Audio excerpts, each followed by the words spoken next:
Os esportes vêm ganhando mais espaço na rotina dos games brasileiros, se tornando um entretenimento cada vez mais conhecido.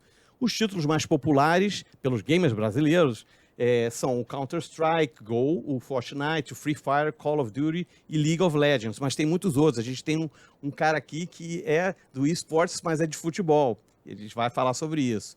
A gente vai falar sobre esse tema bacana que está pulsando no mundo com o Xande Teixeira, que é coordenador de games e esportes da Prefeitura do Rio de Janeiro, aqui à minha esquerda, com o Igor Celso aqui em frente, que é jornalista e produtor da Player One Gaming Group, e com o Alan Leal, que é um jogador profissional, ou pro player, com inúmeros títulos no PES, que é o Pro Evolution Soccer.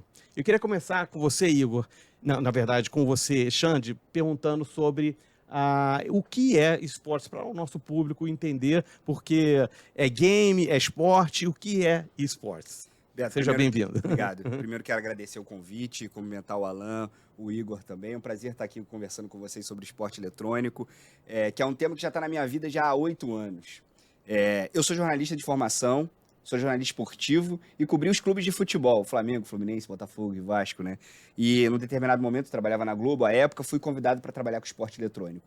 E quando teve esse convite para mim, a minha pergunta para o meu chefe à época, Eduardo Peixoto, foi o seguinte: o que é isso? Eu não fazia a menor ideia do que é isso. E hoje, depois de 8 anos, é tão difícil classificar as coisas, né? Até coisas que a gente lida no dia a dia, quando pergunta pra gente, mas o que é isso? A gente tem dificuldade um pouquinho de explicar. Mas, basicamente, esporte eletrônico são jogos eletrônicos que possuem competição em calendário internacional ou nacional desenvolvido, né? Todo mundo, hoje, a última pesquisa de uma empresa importante aqui no Brasil, disse que 75% dos brasileiros dizem jogar algum tipo de jogo. Quando a gente fala gamer, a gente tem na nossa cabeça uma certa estereotipação, né? Daquele jovem que fica horas a fio jogando algum tipo de jogo eletrônico. Mas gamer, na essência da palavra, é toda pessoa que joga algum tipo de jogo. Seja no ônibus jogando seu Candy Crush. É o que chamam de gamer casual, né? Exatamente. Pra gente que é um pouco mais velho, já passou dos 30 anos, o jogo da cobrinha do Nokia, né? Todas essas pessoas tiveram algum contato com os games. Mas nem todo game tem competições atreladas. Por exemplo, o Candy Crush. O Candy Crush não é um jogo com competição atrelada. Logo, ele é um game, não é um esporte eletrônico. O FIFA, League of Legends, Counter-Strike, eles são jogos que têm competições, ou seja, você tem um jogador casual, aquele cara que liga o computador dele ou o console dele e joga casualmente, e tem aquele atleta, que a gente pode chamar de pro player, cyberatleta. Nós inventamos um monte de definições para isso, é polêmico até hoje, para delimitar aquelas pessoas que treinam ou têm uma equipe profissional, com um contrato profissional regido pela Lei Pelé, que a gente pode falar sobre isso mais tarde. Coisa séria. É coisa séria, exatamente. E tem uma rotina de treinos, tem um calendário e tem as suas competições com o seu regulamento, sejam elas nacionais, locais ou internacionais. Ou seja, então, para resumir, esporte eletrônico é a exceção, a gente chama de e-sport, mas eu gosto de chamar sempre de esporte eletrônico, porque aí fica fácil a classificação. É um esporte de jogos eletrônicos. Certo. Igor, e assim, uma coisa que eu vejo muito forte e muito impressionante são os eventos, né? Eu acho que assim, isso realmente deve movimentar muito dinheiro, porque movimenta muita gente, né? E vocês estão envolvidos com isso. O que faz a Player One? Como começa a Player One, que é uma spin-off, né? De um grupo de comunicação, né? Sim. Bom dia, Beto. Bom dia, Alan. Bom dia, Xande. É um prazer estar aqui representando a Player One, falando um pouco sobre o que a gente faz no cenário. A Player One, como você falou, é um spin-off de games e esporte que nasceu do Grupo Globo. Nosso CEO hoje, o Leandro Valentim, ele estava à frente da área de novos negócios lá da Globo, que cuidava de surf, games, algumas outras coisas, e aí ele trouxe esses projetos de games para a Player One, esse spin-off, para a gente continuar tratando, e a evolução que os eventos tiveram ao longo dos anos, né, até antes do que a gente vem fazendo na Play One, que engloba MEG, Prêmio Esporte Brasil, que consolida as maiores lendas do ano, que o Alan, inclusive, foi indicado nesse ano para o Prêmio Esporte Brasil.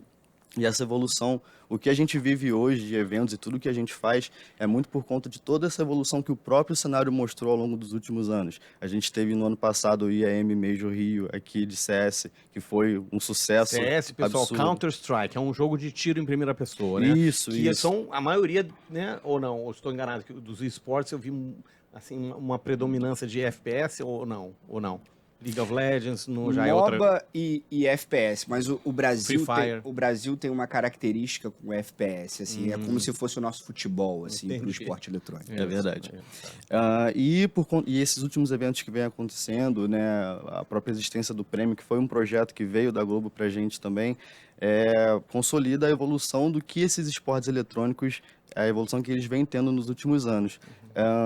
E assim, obviamente, o que a gente vive hoje não foi o começo, né? A gente já passou por vários outros eventos que mostraram a capacidade, que hoje até são argumento para trazer mais iniciativas aqui para o Brasil ou até para os Jogos Olímpicos, como é o caso agora, os Jogos Olímpicos estando muito em debate, né, nessa inserção.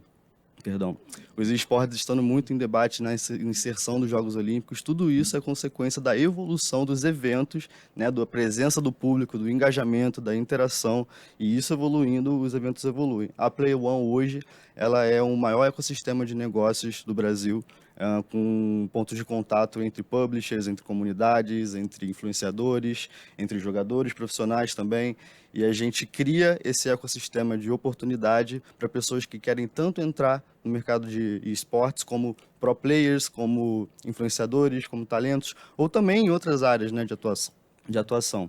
Então hoje nosso maior business hoje, nosso core é abrir oportunidade e dar essa visibilidade com novos eventos como o MEG, que foi desse ano gigantesco, né? A gente teve um impacto muito maior do que o esperado, com o público presencial, que faz jus até uma torcida de arquibancada de um estádio. Então, hoje a Play One é isso, assim, é fornecer essas experiências para o usuário que fazem eles se conectarem até com o sentimento que eles têm no estádio do futebol, por exemplo, que o público do futebol tem de ir lá, de torcer, de vibrar, né? Que é sobre isso. Legal. Alan, e você é um pro player, né? Como começou essa carreira? Você vem, pelo que você me falou, também do futebol presencial, digamos assim, ou de átomos e físico, né? E aí você foi virar um atleta digital. Como foi essa transição? Assim, como é a vida de um pro player? Assim, Brasil, é duro, dá para ganhar dinheiro? Como é que é isso aqui? Bom dia, Beto. Bom Bom dia. dia, Xande. Bom dia, Igor. É um prazer estar aqui. Eu comecei lá em 2010, com meus 15 anos. Eu já jogava, né, antes, mas nunca profissionalmente. E aí eu estava lendo um jornal, até que na passagem vi que Campeonato Carioca de Futebol Digital. Me interessei, participei, não ganhei, mas uma semana depois eu já me classifiquei para o brasileiro já. E aí o pessoal falou que eu tinha talento, aí eu fui me dedicando ali, só que naquela época eu ainda jogava bola. Na época que eu jogava fisicamente, né? Uhum. Futebol, tinha jogado no Flamengo, aí ali eu tava no Botafogo na época. E aí eu não podia me dedicar tanto ao videogame por causa do futebol. Meu pai era muito rígido com relação a isso. E aí passou uns 2 anos ali, eu larguei, né? E aí fui vivendo a vida. E aí em 2018 eu resolvo voltar. E aí me dedicando, né? Ali consegui ganhar a Copa Zico, que foi meu primeiro campeonato na volta. E dali em diante eu ganhei vários títulos, ganhei 3 brasileiros, ganhei Copa do Brasil, Paulista, Goiano. E fui me consolidando no cenário, né? Só que não é fácil a vida de um pro player, né? Porque você às vezes tem que trabalhar também fora, estudar, fazer suas coisas, porque só viver daquilo ali no PES, né? Não dá, porque é complicado. Você tem muito pouco apoio dos clubes, entendeu? É uma relação muito difícil do clube com quem faz o jogo, né? Com a empresa que faz o jogo. Então, assim, às vezes você se dedicar muito. Eu, assim, consegui ficar bem, né? Jogando, porque eu também ganhava muitas competições, mas nem sempre a gente vai ganhar todas, né? Então, assim, era complicado você estando ali, tendo obrigação de ganhar para você conseguir ter uma estrutura melhor. Mas hoje, pelo que o Igor falou que você está competindo aí a um prêmio, né, de melhor. Você está hoje no seu auge, você acha? Qual é o teu momento na carreira? Então, eu dei uma pausa na minha carreira. Eu parei em setembro do ano passado com o título brasileiro pelo Flamengo. E ano passado eu ganhei quase todos os títulos possíveis grandes, né? Copa do Brasil e tal. E aí eu dei uma parada para investir num negócio fora. Certo. Né? Aí ficou com menos tempo. Abri um centro de treinamento de futebol, essas coisas. E aí eu fiquei com menos tempo e aí dei uma pausa. Só que a indicação do prêmio veio pelo... É igual do Bola de Ouro, né? Você vai pelo ano anterior. Entendi. E aí foi... Pô, mas aí dá um maior estímulo, né? Com certeza. Vou voltar para esse negócio. Pô, na hora que eu recebi essa notícia eu chorei muito, porque assim, a gente sabe o quanto que a gente lutou para chegar lá, para ter esse reconhecimento. E aí, pô, chorei pra caramba quando eu recebi a notícia e passou aquele filme na cabeça e aquela vontade de voltar. E, inclusive, quando eu fui agora na MEG, agora que fui convidado para ir lá, o evento top, muito bem estruturado. Foi assim. na Barra, né? Não foi, né? Foi. E aí você vê aquela estrutura, você fala, caramba, cara, eu tenho que voltar urgente. Legal. É verdade. Inclusive, né, a gente falou de alguns cenários top, né, de esporte, só que tem alguns que acabam passando batido, né, ao longo do ano. E que nem o Alan falou, assim, o prêmio ele acaba sendo esse ponto de consolidação de várias modalidades no ano. Pessoas que, às vezes, de cenários que não têm, às vezes, tanta visibilidade, não marca tanto, não está tanto na mídia. Então, a gente ter esse momento no fim do ano para coroar os melhores jogadores, os melhores influenciadores, streamers, cara, é muito necessário, que a gente acabou de ouvir aqui o relato em primeira mão do que gera, né, receber uma indicação pro prêmio. Legal. E esse prêmio vai ser quando? Vai ser dia 14 de dezembro agora. Vai ser presencial? Em São Paulo, presencial no Memorial das Américas. É presencial. Eu durante muito tempo, quando trabalhei por lá e também como jornalista depois na saída também, sempre digo isso. Assim, o Prêmio Esportes Brasil, que é feito em São Paulo pela Player One, ela é um evento de gala, né? Ele é a bola de exatamente, de ouro, é essa bola de ouro. E eu não tenho dúvida em dizer, artisticamente é mais bonito que, inclusive, o prêmio dos melhores brasileirão do futebol. Que eu já tive nas duas competições. Então, assim, é importante você ter essa jornada do atleta, né? De você ter as competições, mas ter um momento de consagração do atleta, não só do título, mas também da consagração pro público também. É um evento televisionado. Ele falou do futebol e infelizmente, ele disse o seguinte, eu preciso ganhar as competições para conseguir fazer renda. Por quê? Como ele não é um atleta contratado de um clube, ele precisa da premiação para ser a renda dele, para ser o salário dele. E aí a gente se pergunta assim, o cenário de esporte eletrônico ficou tão grande, a ponto da Band News aqui, se a gente sentar para conversar sobre isso, por que o futebol, que é o principal esporte brasileiro, ainda não tem um cenário consolidado de esporte eletrônico? Para mim, ainda o futebol esbarra num pecado capital que o esporte eletrônico vive hoje, que é um pouco da rivalidade entre o esporte tradicional e o esporte eletrônico.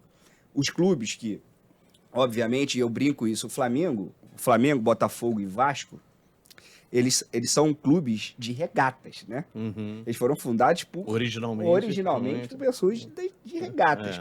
Se chegasse para esses caras e dissessem no início da fundação... isso vai ser futebol. Ninguém vai falar de remo daqui 100 anos. Ele vai ser completamente maluco. Futebol, o que é isso? Então, assim, é óbvio que eu não estou aqui colocando uma presunção de que o esporte eletrônico vai ultrapassar o futebol. Mas eles podem conviver em harmonia, né?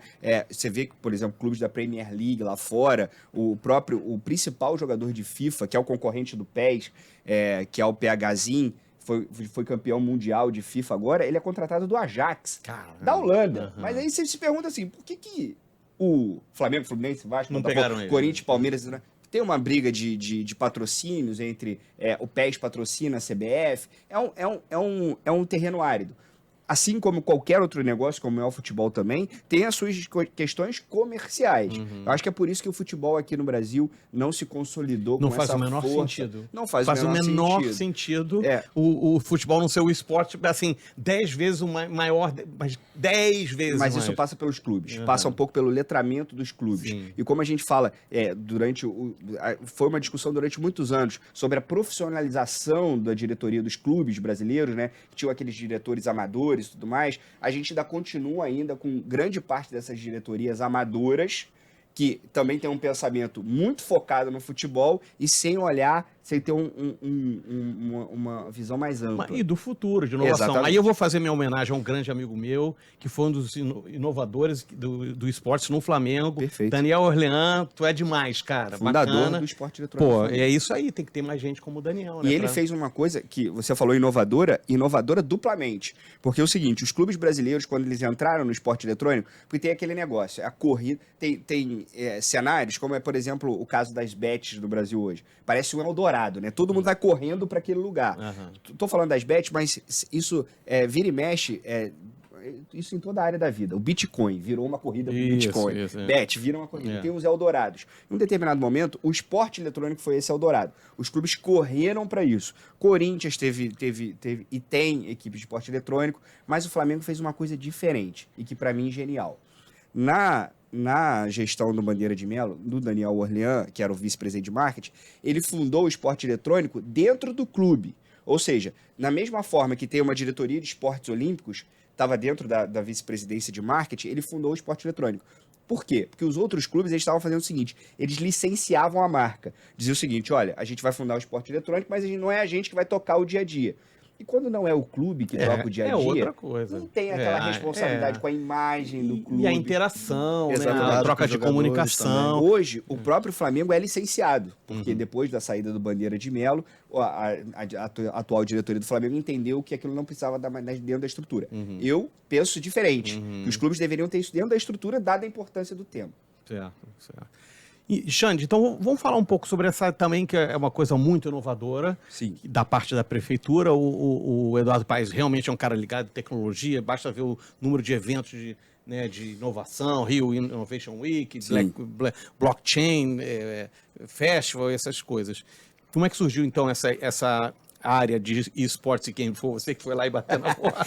Não, cara, foi exatamente o contrário, Beto. Essa é uma história super curiosa, cara. Há 6 meses não, eu tô contando essa história sempre há 6 meses e os 6 meses nunca passam, né? Parou no tempo. Exatamente. Há 8 Congelado. meses, agora corrigido, há 8 meses, a Ana Moser, que é ex-ministra do esporte aqui no Brasil, deu uma declaração. E eu acho que mostra um pouquinho da importância do esporte eletrônico. A passagem dela pelo Ministério do Esporte, a declaração mais polêmica, não foi sobre futebol, vôlei, foi sobre esporte eletrônico. Ela foi convidada pelo UOL a se posicionar sobre o esporte eletrônico e deu uma declaração que eu acho que ela errou demais na sua forma de comunicar.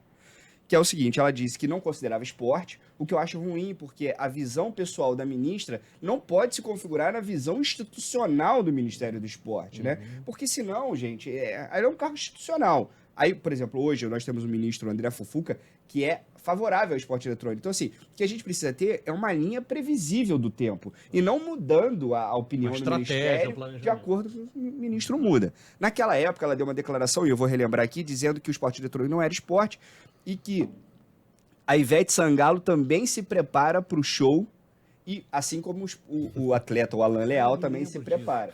Aí a minha pergunta para a Ana Moser, do qual eu tenho o maior respeito do mundo, é uma atleta olímpica da primeira prateleira do esporte brasileiro, mas a Ivete ela não duela com o público dela. Ela é entretenimento. Junto competição. Com o público dela. E o futebol também é entretenimento. E a gente não pode demonizar o entretenimento como se isso fosse uma categoria menor. Mas tem 2 grupos, um contra o outro ali, com regras, né? É uma regra bem definida.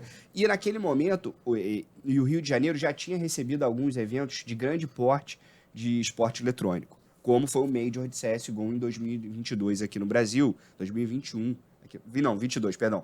22 aqui no Brasil, que eu tenho que relembrar, Beto, foram 12 mil ingressos colocados à venda, foram esgotados em 5 minutos, tiveram que abrir um fanfest no Rio Centro, e o público internacional ficou chocado com a forma como o brasileiro, e aqui eu vou ser um pouquinho bairrista, e o carioca torciam, porque a Genesse Arena, que recebeu o evento, também recebeu uma torcida organizada da Fúria, com instrumentos de escola de samba. Aquilo ali pro mundo foi um choque, assim. Sim. Pô, peraí, mas o que é isso? Que tipo de torcida é essa? E virou tendência, viu? E virou tendência, exatamente. Então, o que aconteceu, assim, de forma resumida? A partir dessa declaração, o prefeito Eduardo Paes reuniu umas pessoas ligadas ao esporte eletrônico e lançou um desafio. O que isso pode se transformar em benefício para a cidade? Eu estava participando dessa reunião e, nos meus 5 minutos ali falando, eu falei, olha, eu acho que tem 3 pilares, um de educação, um de turismo e economia e outro de esportivo mesmo, que a gente trata como esporte. E o próprio prefeito disse isso na reunião. Olha, aqui não tem polêmica para mim, isso aqui é esporte, que, como eu falei anteriormente, tinha essa polêmica. E aí, falei lá, logo depois ele me fez um convite, falou, cara, gostei do que você falou e tudo mais, queria que você me apresentasse um plano um pouquinho mais profundo disso, e se você quiser ser o meu coordenador, eu gostaria de te convidar. E aí, bom, daí pra frente eu não conhecia o prefeito Eduardo Paes, mas dali em diante a gente começou a traçar uma estratégia de esporte eletrônico, depois eu posso dizer um pouquinho melhor sobre ela, e que eu acho que no ano de 2024 a gente vai ter... a gente vai colocar o Rio de Janeiro no topo do mundo desses eventos de esportes eletrônicos, porque esse movimento que o prefeito fez atrai as empresas, né? Porque as empresas dizem assim, olha, o Rio de Janeiro, olha para isso daqui sem polêmicas, porque enquanto aqui no Brasil a gente ficava nessa discussão de é esporte ou não é esporte, o Macron, que vai receber, o presidente da França, que vai receber os Jogos Olímpicos no ano que vem, ele disse o seguinte, depois das Olimpíadas eu quero trazer todos os eventos de esporte eletrônico para cá. Legal. Porque já entendeu a importância disso. Igor, vocês lá na Player One, vocês acompanham as várias instâncias, pelo que eu entendi, né? Vocês são uma plataforma, né? Sim. Isso. E aí eu vou falar de um personagem muito importante que eu vejo, assim, eu não jogo, mas eu vejo pelo meu filho, que são os streamers, né? Sim. São importantíssimos na divulgação e virou profissão também, né? Sim, completamente. Como é essa relação de vocês com os streamers? Eu me lembro que o meu filho... o Casimiro é um streamer, Sim. né? O maior... Sim. Cara, tá bombadaço, né? Mas Casimiro era de esporte? Era de FIFA, não? Ele não. começa streamando FIFA, mas a pegada dele era mais futebol. Futebol. E aí ele rompe a bolha quando ele começa a fazer coisas além disso de futebol, né? Reagir a corretores de imobiliária. Então ele fica... Mas nos que são mesmo, assim, eu me lembro, meu filho de FIFA tem um cara lá do sul, cara de barba, bem legal, cara bacana, né, Cazé, como é que é o nome dele? Eu vou lembrar. Quem são os maiores streamers de esportes? Então, o que são os streamers? Pra galera que tá acompanhando a gente, não conhece. Perfeito. Né? O streaming é uma forma de se comunicar que surgiu ali por volta de 2012 com uma empresinha chamada Justin TV, que virou Twitch Fui um dos primeiros, eu Isso, tenho minha continha lá do Justin TV. Então, a Justin TV ela foi criada para que o criador documentasse a própria vida e tudo mais, e aquilo migrou para um serviço de streaming em tempo real, que é a Twitch hoje em dia, e esse serviço também, a popularidade, com a forma como ele se popularizou nos últimos anos, fez dela uma ferramenta de, assim, divulgação de conteúdo, de distribuição de conteúdo bem mais barata, bem mais acessível, bem mais simples, né? Você pode fazer uma live, você pode fazer uma transmissão da sua casa. Acho que a junção do Twitch com o StreamYard, que StreamYard, né, para quem não sabe, é um software muito barato, mas que te dá uma qualidade na sua transmissão, que eram de 2 streamers de futebol americano, né? Dois caras de estudantes de universidade. Os caras, não é possível que a gente não consiga colocar um créditozinho melhor, né? Então, foi muito interessante. Que aí virou né? Popularizou e democratizou. Mas até então como uma forma de comunicar mesmo. Uma nova forma de comunicar, como uma nova rede, uma nova dinâmica apresentada pela cibercultura. Quando isso se junta com um game que te dá a possibilidade de você transmitir o que você está jogando na sua tela para outras pessoas, aí isso faz nascer toda uma nova gama de possibilidades de entretenimento, de marketing, publicidade, tudo, né, voltado pro streaming, né? Tudo que a gente sendo, como posso dizer, tudo assim, angulado para transmissão em tempo real. E hoje em dia, cara, os streamers, eles da comunidade de games, pelo menos para mim, inclusive, né, o Xande comentou que ele entrou nos esportes, no jornalismo. Eu já acho que eu sou a primeira geração ali que veio direto no jornalismo de esportes, e da onde eu vejo, os streamers hoje, para mim, eles são os grandes porta-vozes da comunidade. Né? Isso.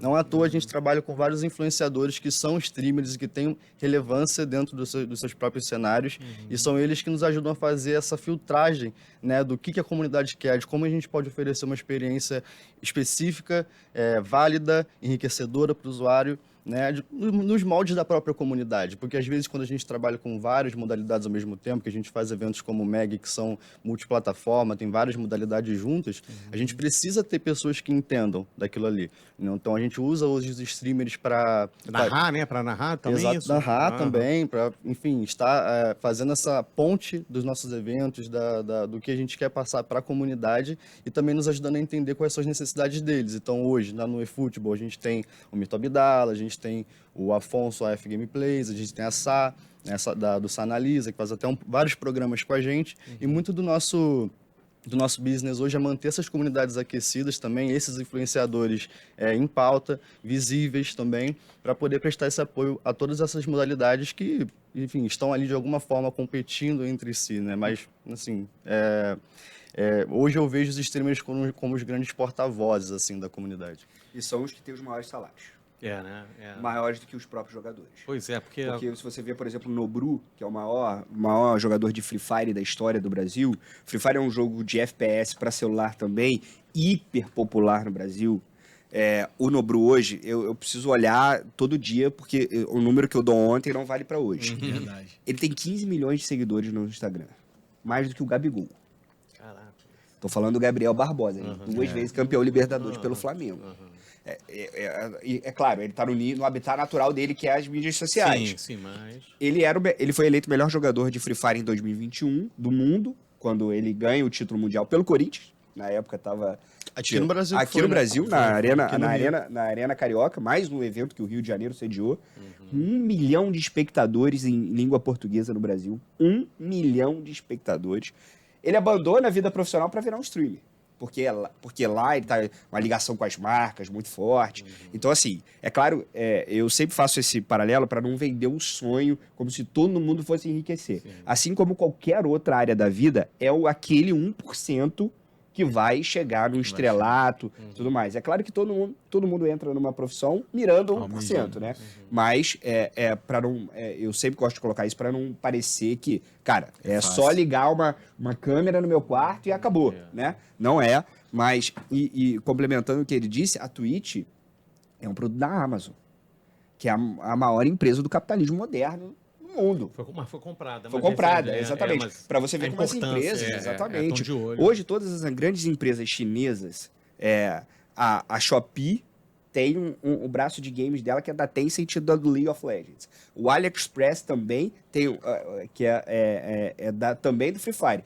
Todas as grandes empresas internacionais hoje, elas têm um braço de games. Vou mais além. O The New York Times, que é um veículo tradicionalíssimo de imprensa nos Estados Unidos, comprou aquele joguinho Termo. Lembra que eram 5 palavrinhas, eram 5 letras, e você tem que adivinhar a palavra? Ficou um jogo muito famoso nos últimos tempos. Eles entenderam que é o seguinte: para eu conseguir leitores, eu também tenho que engajar de alguma forma, gamificar isso daqui. Ou seja, lançar quiz lá. Você sabe o que aconteceu durante essa semana. Então, essa forma, e o game, ele tem uma questão que, para a nossa sociedade moderna, ela é crucial. Que é o seguinte: hoje a gente tem a pandemia da perda de foco, né? Total. Celular, salas de aula, a gente não consegue se concentrar. Mais que 7 segundos, a gente que é jornalista sabe, né? Os 7 segundos é o tempo, é o mágico. Fisgar o cara, né? 7 segundos ele já se dispersou. O game, ele precisa do hiperfoco. Porque assim, você não consegue jogar e mexer no celular ao mesmo tempo. Então, o game ele tem essa ferramenta do hiperfoco que pode ser utilizada para várias coisas. Se você tem um problema de falta de foco na educação, você pode usar o game para educar. Então, é um mundo tão vasto quando a gente fala de games e esportes eletrônicos, que a gente poderia ficar aqui horas a fio falando, mas voltando ao caso dos streamers, eles são hoje os showmans dessa coisa, né? São os grandes... e você falou de narrar, é tão disruptivo porque não se narra mais, se faz em react. Ele não narra mais tradicionalmente. Pra gente, que pra mim, eu tenho 34 anos, pra mim é aquela geração que, cara, eu quero ver o cara narrando. Até pra mim, quando eu vou ver esporte eletrônico, tem sempre 2 canais. O cara que narra tradicionalmente e o cara que faz o react. Sim, eu tô sempre no grupinho menor ali que tá vendo a narração tradicional. E falar em react, me lembrei, o cara que meu filho faz, que eu adoro, vocês devem conhecer, Adolfera, o tal do Adolfera. Cara, ele é muito engraçado. Ele é muito, já ri muito com ele. Ele xinga, joga, ele faz tudo, não sei o quê. Alan, me conta, cara, da sua preparação, como é que é se preparar para o pessoal que não tem ideia o que faz um pro gamer, né? Para poder estar, assim, a gente sabe futebol tradicional, o cara vai lá, né, faz os exercícios. Como é que é? Você falou que tem psicólogo, como é que é essa tua preparação para você ser quem você é hoje, né? E tá indicado aí para melhores do Brasil, né? Sim, então, quando eu tinha contrato com o clube, a gente tinha psicólogo, a gente fazia o trabalho durante a semana e durante as competições, a gente ali, antes da competição, fazia mais um trabalho de psicólogo para ajudar durante a competição. Tinha a questão dos remédios, né, que a nutricionista passava também para ajudar a concentração, a alimentação também ajudava. A gente para se preparar, né? Aí pra você continua competir. seguindo isso hoje? Hoje não, porque eu parei, né? Mas assim, quando eu voltar, se Deus quiser, eu vou voltar, aí eu vou voltar esse foco, já tem porque assim- ajuda muito. Parece que não, mas ajuda muito. O mental, ele tem que estar muito bem preparado para você competir. Você não pode trazer problemas da sua vida para dentro do... Que vem aquele um segundinho que vem aquela Você que lembra, perdeu. acabou. É. Eu vou dar até um exemplo que na época do meu segundo brasileiro, em 2020, o meu pai teve uma doença, que ele comeu carne de porco, e aí teve aquela larva, Lá, sim. parou aqui. Pode- Então, assim, meu pai estava no hospital internado, minha cabeça Cara, na lua, e aí eu consigo me concentrar, faço aquele Blindar. trabalho, Uhum. me blindo, não penso naquilo durante a competição, durante aquela semana. Falei, essa semana eu vou me dedicar a isso e vou esquecer. E aí eu consigo ser campeão, né? Acaba ali, eu me desabo, né? Uhum. Que aí vem a lembrança. Sim. Então, assim, mas Conseguiu consegui manter aquele foco, mas com essa ajuda. hiperconcentração. Essa que ele hiperconcentração, fala. porque se não fosse esse foco, não conseguiria. Não conseguiria. Porque, pô, meu pai tá lá, caramba. Aí já você era. não vai, você vai esquecer. É porque a entendeu? gente não pode perder de vista que é alto rendimento. É igual Fórmula 1. É, É. 1 milímetro, Acabou. 1 milésimo Acabou. de segundo. Passou. Exatamente. Acabou. O alto rendimento é o detalhe. É o detalhe. Porque o cara tá preparado tão quanto você. Você, exatamente. Ali é quem falhar menos, Justo, né? entendeu? E falhar menos tempo e menos Um quantidade. errinho, você perde o jogo, É. você sai do jogo, se dispersa, acabou. Não tem mais como... E quanto tempo, assim, qual o indicado na De época? treino? Porque, cara, deve ser, o cara não faz mais do que isso, que aí já começa a não ser benéfico. Eu tenho curiosidade, Então. quantas horas por dia? O que que acontece? Eu vou falar por mim, né? Eu, quando competia, eu treinava ali, vamos supor, o jogo lançou em setembro. Setembro, outubro, novembro, era dedicação total. Pra gente pegar todos os detalhes do jogo. Que por muda exemplo, o algoritmo, né?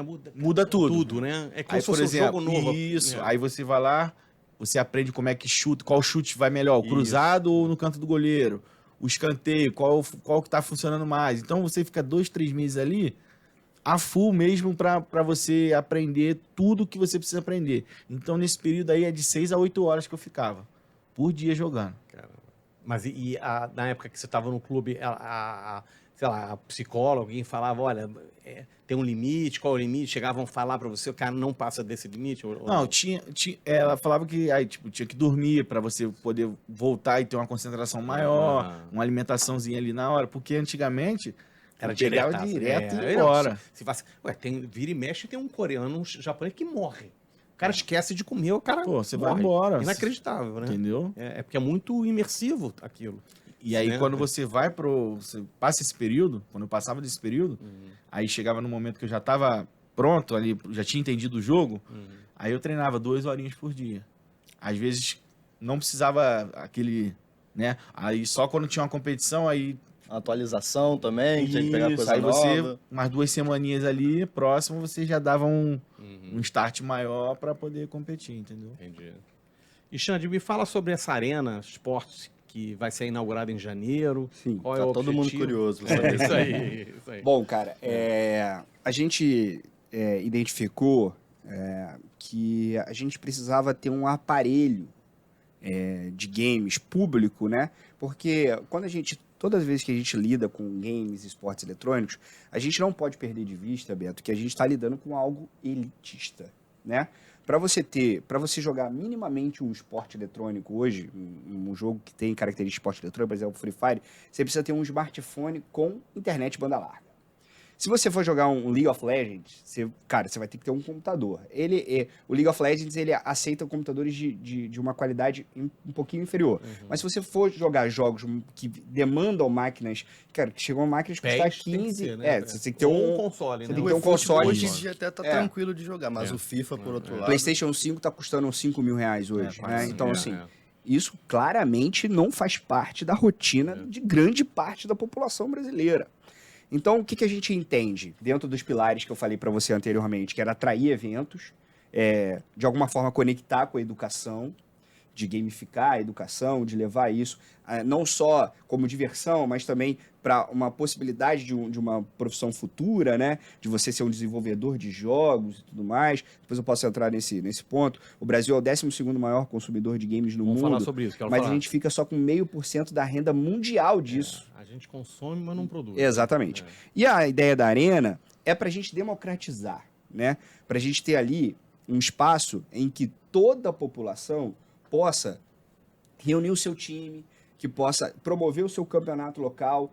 E eu acho que ali tem uma genialidade. Essa arena vai ser inaugurada na nave do conhecimento do Engenhão, do lado do estádio Newton Santos mesmo, onde funciona uma nave do conhecimento, é que hoje, no Brasil e na América Latina, e eu acredito que no mundo, a pessoa mais vulnerável, ela não consegue, enfim...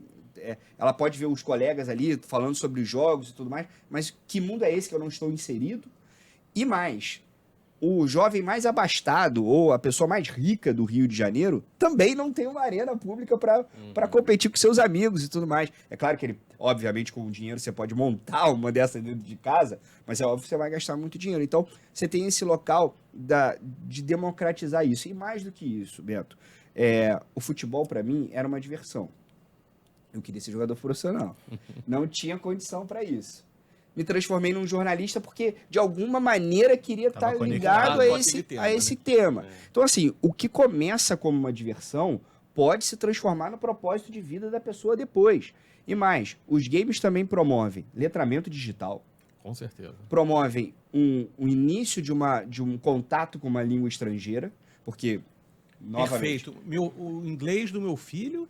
Vem dos streamers... O meu foi só jogando. Cara, e streamers americanos, cara, eu falava palavras e termos que eu não sabia, com certeza. E não só isso, Beto, para finalizar, os games, eles são um colosso da indústria criativa.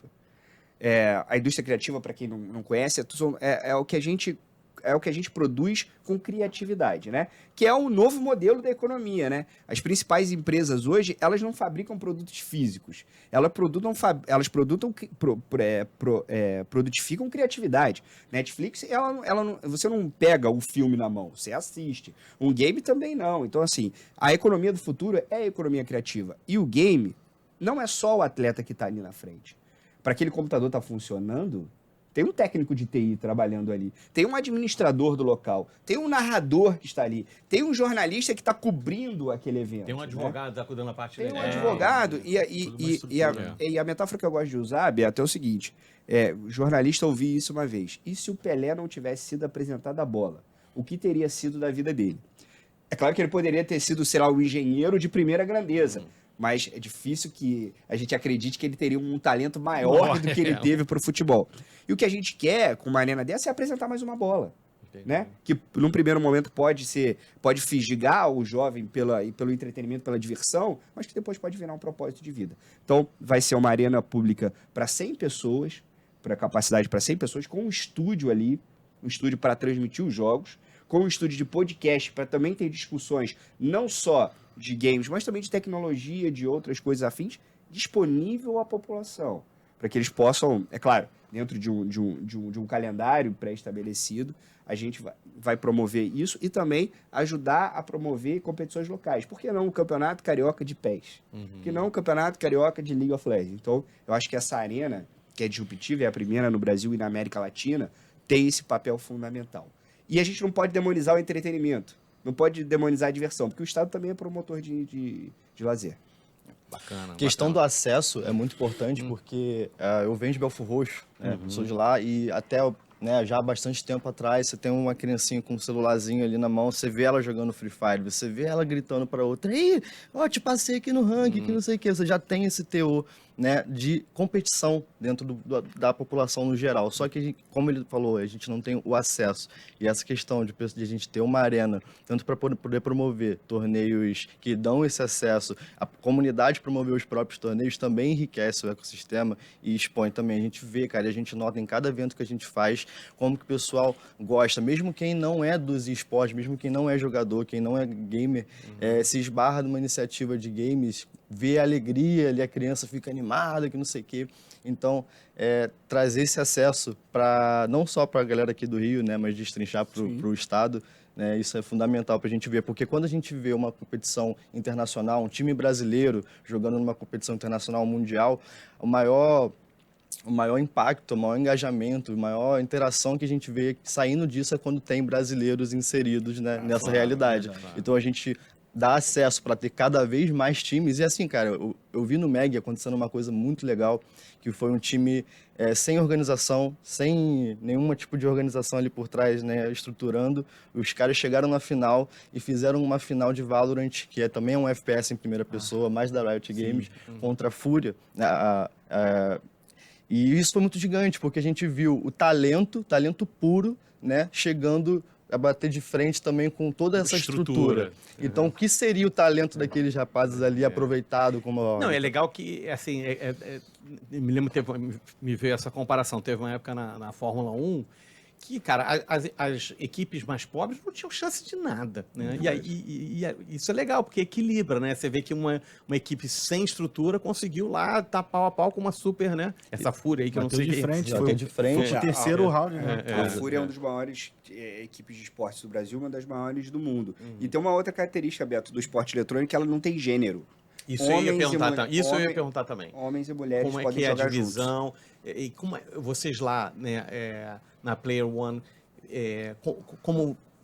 quer dizer, mulheres é meio a meio, é mais mulheres, elas jogam mais que tipo de game, League of Legends, os homens, tem muita mulher jogando FPS, por exemplo? Tem muita. Só que assim, os torneios que a gente faz, eles são mais voltados com a aproximação e o vínculo que a gente tem com a publicadora. Então, se a gente está fazendo um torneio, a gente fez um torneio de Valorant, um torneio inclusivo, que a gente chama, que é feminino e também para pessoas LGBTQIA+. Então, a gente já fez um torneio de Valorant, mas é o Valorant Player One Series Era. Foi muito legal, saíram 2 times profissionais, moças também que vieram também sem estrutura, sem clube, saíram dali já com um contrato firmado com o clube. Então, a gente tem esse olhar cuidadoso para todo projeto que a gente faz, a gente está dando o devido espaço, a gente está tendo cuidado com todo o debate que vem sendo apresentado pela comunidade. O Prêmio Esporte Brasil é um case de exemplo assim, prático.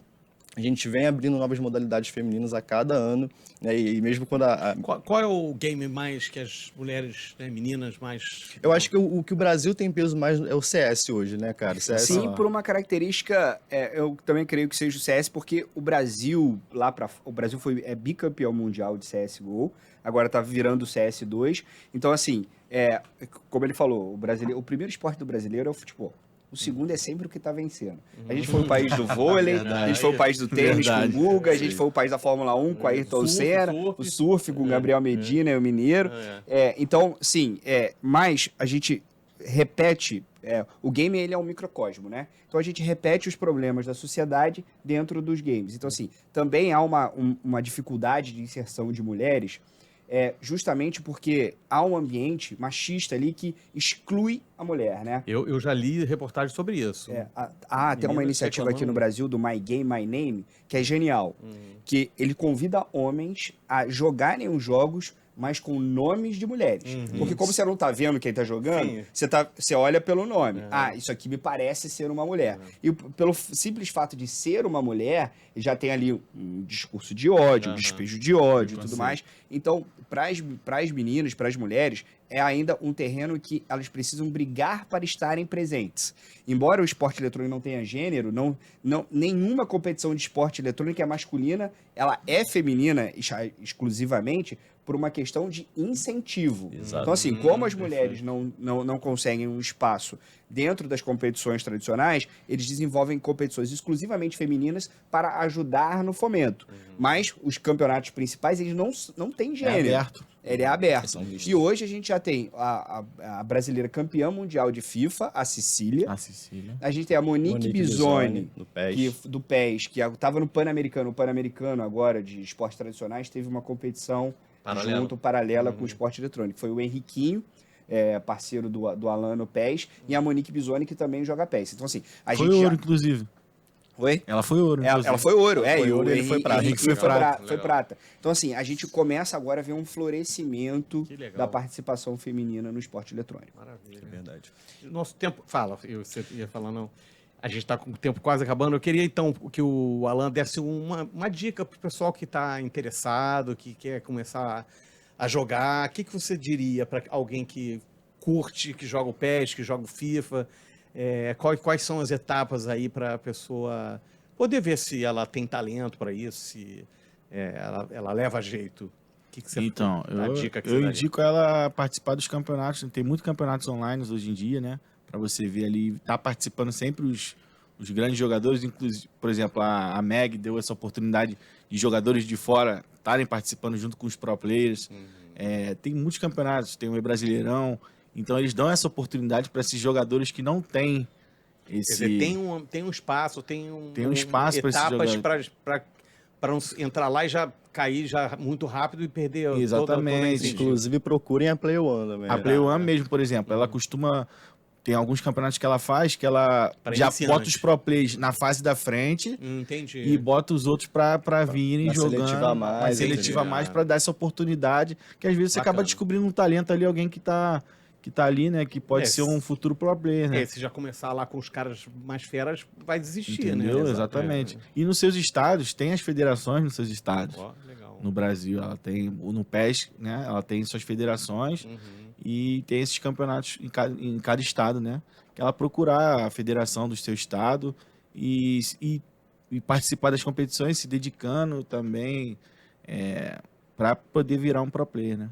Igor, então, ele tá falando mais do PES. E para os outros games, quem gosta de um Fortnite, sei lá, vocês lá na Player One tem esses programas meio que de incentivo a quem está começando? Sim, periodicamente. Assim, todo o nosso conteúdo é basicamente voltado para quem está querendo começar. A gente tem cobertura especializada para quem já é cascudo nos esportes, só que a gente também tem material voltado com torneios de comunidade, a gente tem transmissões de vídeos ensinando a jogar também.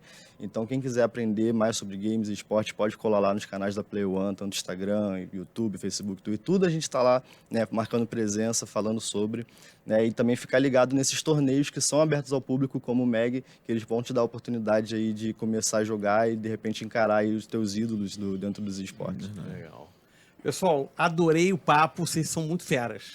Vocês são muito feras. Xande, estou aguardando aí janeiro para ir lá na arena. Por favor.